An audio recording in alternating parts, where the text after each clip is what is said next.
Hey Optimus, what's going on today? Well, the deed is done. That's what's going on. Let's have a look at my Mark Holcomb SVN 7 PRS signature series here.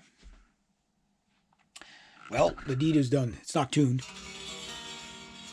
I got 10 Ernie Ball 10 to 56 on there. So it looks good with the oiled up fingerboard.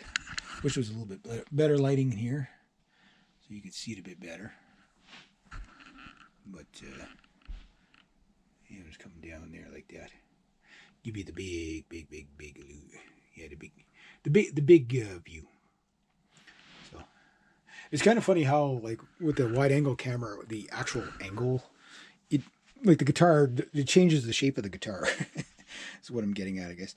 So you can't really see the purple burst as nice as I would like, but yeah. So these are going to be a lighter. Oh yeah, you could definitely feel that's light. The 10 to 62s that are on there, the 62, what Mark Holcomb does, I guess, is he gets a pack of 8-string guitar strings, which have a 10 to 50, 72 on the 8-string, and he just removed obviously the low F sharp, but the B is a 62. So it's the same as what was on there, minus a slightly lighter B string, which I noticed, like, the 62 was hard to get out of there.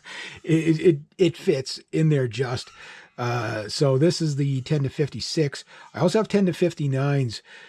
So the hole for this tuner is not quite large enough to easily get in there, but it gets in there. So you just got to be a little bit patient with it. But I'm going to see how the tension is. It's not tuned up yet, but. So the reason why he has 10 to 62s on there is because they do, like, double drop A, that kind of thing. So that's a pretty low tuning. You're probably, well, I'll test for low tunings. I tend to keep my 7-string in standard tuning because the baritone just kind of takes care of that low tuning anyway.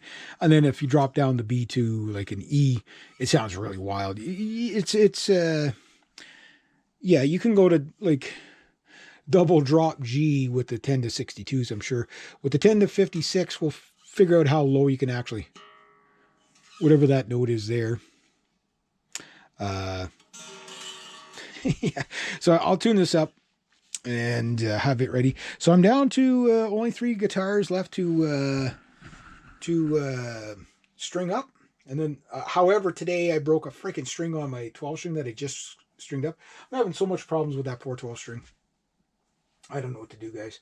I think the neck joint is not set right. And that's usually, it's kind of common with 12 strings.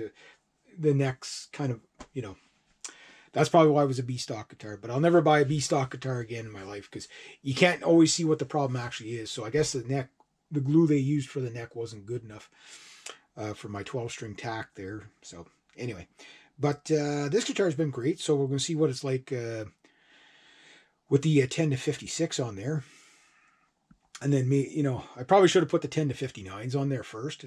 But I was like, well, if the 10 to 56 don't work well, at least I have the 10 to 59s to put back on there. But I think they're going to work well, even with the longer scale range. So if it can make it a little bit easier to play for leads and stuff like that, I love this guitar. This guitar is great. Kind of like if it was the only guitar I ever had, it need not want it. It's probably one of the best 7-strings on the market. The neck is just something else. It's wet sanded. You cannot feel the binding on the Mark Holcomb guitars. It is so well done. I don't know how they were able to offer this guitar for the price they did. They're now $300 more. The fretwork is impeccable. These guitars are like they're almost like a $2,000 guitar now, but I got it when it was like a $1,400 guitar, plus tax and all that. So, or 15, whatever it was, but they're great guitar. A real player for sure.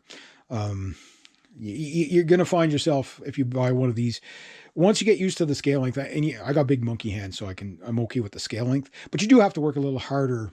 7-strings are not necessarily harder to play. They're just more effort to play because you got to stretch out a bit more with your fingers. So if you're playing a Gibson and you go to this, you're going to work a lot harder on this to do the same thing. But that said, they're not impossible to play you can do pretty big stretches and stuff like that once you get used to it. If you have really, really small hands, then maybe you'll be limited. But you can also get 7 strings with a 25.5 inch scale, which is, standards. This is a 26.5. So it's the baritone scale. And I just love the sound of it. I've only played it live once, but, acoustically kind of thing. I haven't played it in a band yet, and I can't wait to do that because that'll be really, really, really cool. But anyway, finally got new strings on it. That's the first set of string change that I did after 2 years of owning the guitar. Oh yeah. Okay. So I got 3 more guitars to do, and a bass and 6 violins and 1 mandolin and maybe a ukulele if I bother. So yeah, there we go. Just thought I'd show you guys that.